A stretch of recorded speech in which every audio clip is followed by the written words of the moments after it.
रुकिए, एक सवाल। पानी, जो हर इंसान का बुनियादी हक है, जिसके बिना इंसान जी नहीं सकता, क्या हो अगर वो पानी आपको ना मिले, सिर्फ इसलिए कि आप गलत जाति में पैदा हुए थे? यह सवाल नहीं है, यह हकीकत थी उस भारत की जहाँ एक औरत रात के अंधेरे में अपने बीमार पति के लिए पानी मांगने निकली और उसे इंसान की तरह पानी तक नहीं मिला। यह कहानी है उस व्यवस्था की जो पानी में भी ऊंच नीच देखती थी। मुंशी प्रेमचंद की ठाकुर का कुआं। चैनल सब्सक्राइब करें, बेल आइकन दबाएं। चलिए शुरू करते हैं। मुंशी प्रेमचंद वो लेखक जिन्होंने हमेशा उस सच को लिखा जिसे लोग देख कर भी अनदेखा कर देते थे। ठाकुर का कुआं, यह कहानी लिखी गई है सन 1932 में। ये वो दौर था जब भारत में जाति व्यवस्था अपने सबसे क्रूर अवस्था में थी। दलितों के लिए अलग रास्ते थे, अलग कुएं थे, अलग दुनिया थी। सवर्णों के कुओं से पानी लेना एक दलित के लिए अपराध था और उस अपराध की सजा मार, अपमान और मौत। प्रेमचंद ने इसी क्रूर सच्चाई को एक औरत की आंखों से दिखाया है और वो औरत बन गई है गंगी। प्रेमचंद कहते हैं, जहाँ दया है वहाँ धर्म है, जहाँ लालच है वहाँ पाप है। इस कहानी के किरदार कागज के नहीं हैं, यह वो चेहरे हैं जो आज भी हमारे समाज में कहीं ना कहीं मिलते हैं। पहले मिलिए गंगी से। गंगी इस कहानी की असली हीरो। एक दलित औरत, गरीब, बेबस, लेकिन अपने बीमार पति के लिए इतनी हिम्मत रखने वाली कि रात के अंधेरे में निकल पड़ी, सिर्फ एक लोटे पानी के लिए। वो डरती थी, वो जानती थी पकड़ी गई तो क्या होगा, लेकिन उसका प्यार उसके डर से बड़ा था। अब मिलिए झोंकू से। गंगी का पति बीमार, कई दिनों से बुखार में तप रहा है, पानी मांग रहा है, लेकिन घर में जो पानी है वो पीने लायक नहीं। और हैं ठाकुर साहब, गांव के सबसे ताकतवर इंसान, ऊंची जाति, बड़ा घर, गांव में कुआं, लेकिन इस कुएं का पानी सिर्फ उनके जाति वालों के लिए। और हैं ब्राह्मण साहब, ठाकुर के जैसे ही धर्म के ठेकेदार, जिनके घर के पास भी एक कुआं है, लेकिन दलितों के लिए नहीं। रात का वक्त, अगस्त की उमस भरी रात, जहाँ हवा तक नहीं चलती, पूरा गांव सोया हुआ। कुत्तों की दूर दूर से आती भौंकने की आवाज़, झींगरों की एक सुर रागनी, और उन सबके बीच एक छोटी सी मिट्टी की झोपड़ी। झोपड़ी के अंदर एक मरियल सा दिया जल रहा था। उसकी कांपती लौ में झोंकू की परछाई दीवार पर हिल रही थी। कई दिनों से बुखार, शरीर जल रहा था, ओंठ सूख रहे थे। उसने करवट ली और एक कमज़ोर आवाज़ निकाली, गंगे, पानी। गंगी उठी। उसके पांव थके हुए थे दिन भर की मजदूरी के बाद। वो मिट्टी के घड़े की तरफ गई, झुकी और झांका। पानी था, लेकिन उसमें बदबू आ रही थी। कोई मरा हुआ कीड़ा गिर गया था उसमें। घड़े की तली में काली गंदगी तैर रही थी।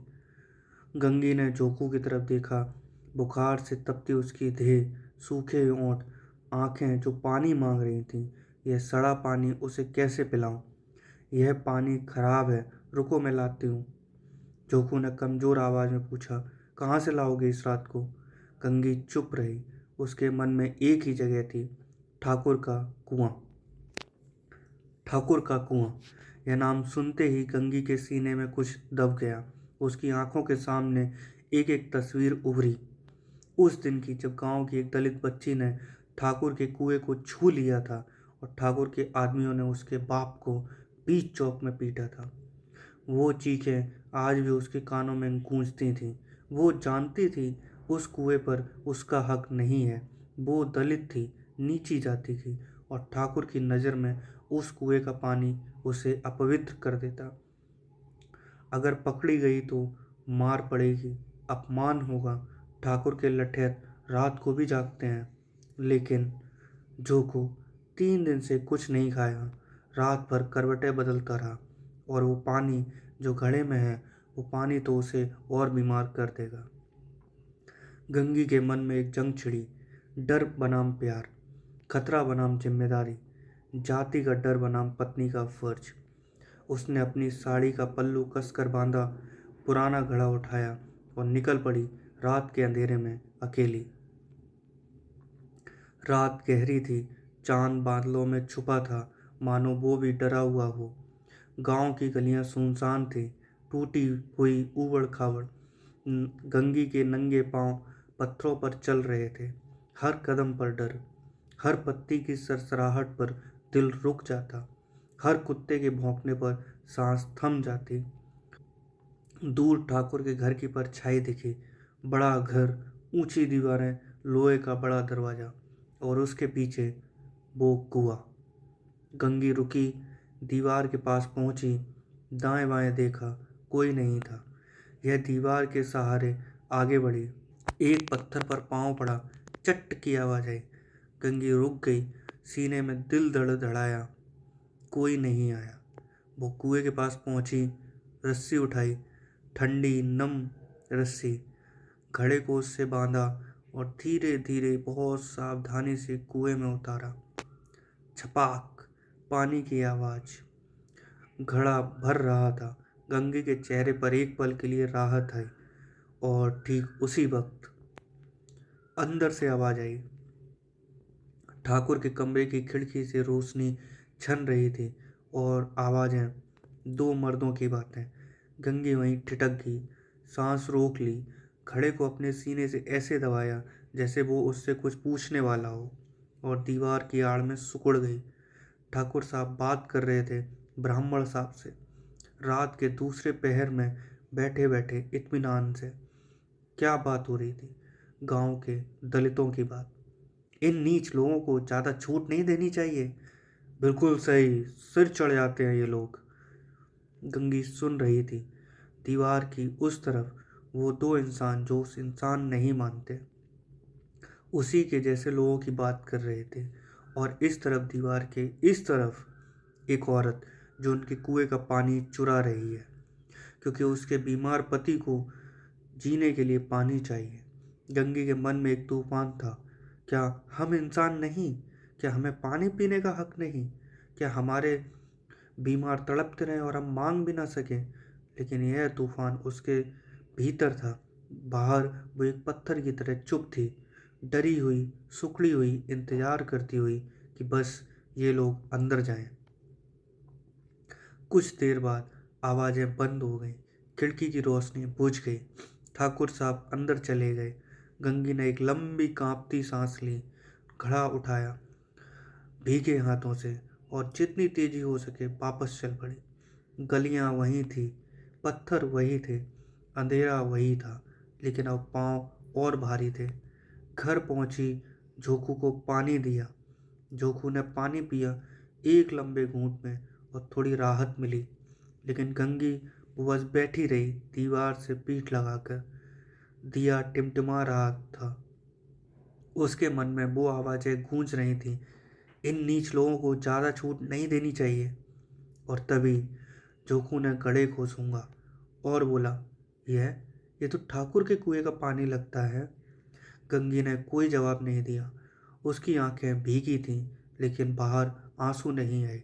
शायद दर्द इतना गहरा था कि आंसुओं को भी रास्ता नहीं मिला। दोस्तों, अब जरा रुकिए और सोचिए। यह कहानी सिर्फ एक औरत के पानी लाने की कहानी नहीं है। यह कहानी है उस पूरी व्यवस्था की जो इंसान को इंसान नहीं मानती। पहली बात, पानी एक राजनीतिक हथियार था। आज हम सोचते हैं पानी तो बस पानी है, लेकिन उस दौर में पानी का नियंत्रण ताकत का सबसे बड़ा प्रतीक था। जिसके पास कुआं था, उसके पास दूसरों की जिंदगी और मौत का फैसला था। कुआं सिर्फ पानी का स्रोत नहीं, कुआं ताकत का प्रतीक है, और उस ताकत से दलितों को दूर रखा गया था। दूसरी बात, गंगी का साहस क्रांति। गंगी ने जो किया वो सिर्फ पानी चुराना नहीं था, उसने उस व्यवस्था को चुनौती दी जो कहती थी तुम उस कुएं के लायक नहीं हो। कोई नारा नहीं, कोई आंदोलन नहीं, बस एक घड़ा पानी। तीसरी बात, ठाकुर और ब्राह्मण की बातचीत का गहरा अर्थ। यही है असली त्रासदी, शोषण को शोषण का एहसास ही नहीं होता। चौथी बात, कहानी का अंत जानबूझकर अधूरा है। गंगी पकड़ी नहीं गई, उसे सजा नहीं मिली, लेकिन इंसाफ भी नहीं मिला। और यह चुप्पी पूरी व्यवस्था पर सबसे बड़ा सवाल है। ठाकुर का कुआं हिंदी साहित्य की उन चुनिंदा कहानियों में से है जो सिर्फ पढ़ी नहीं जाती, महसूस की जाती हैं। प्रेमचंद ने इस छोटी सी कहानी में जाति व्यवस्था, स्त्री की बेबसी, इंसानी हक, तीनों को एक साथ बहुत ताकत से उठाया। यह कहानी सदगति के साथ प्रेमचंद की सबसे महत्वपूर्ण दलित केंद्रित कहानियों में से गिनी जाती है। इसमें कोई भाषण नहीं है, कोई नारा नहीं है, बस एक रात, एक घड़ा और एक औरत। दोस्तों, एक आखिरी सवाल, क्या आपने कभी सोचा कि जो चीज़ें हम रोज़ बिना सोचे इस्तेमाल करते हैं, पानी, रास्ता, मंदिर, स्कूल, किसी एक के लिए यह सब एक सपना था। गंगी एक लोटे पानी के लिए रात के अंधेरे में अपनी जान जोखिम में डालनी पड़ी। प्रेमचंद ने 1932 में यह कहानी लिखी। आज 100 साल बाद क्या हम कह सकते हैं कि सब बदल गया? यह सवाल आपके ज़मीर से है। अगर यह वीडियो आपको सोचने पर मजबूर कर गई तो इसे लाइक करें, शेयर करें और हमारा चैनल सब्सक्राइब करें। कमेंट में बताइए गंगी के उस एक लोटे पानी ने आपको क्या सोचने पर मजबूर किया।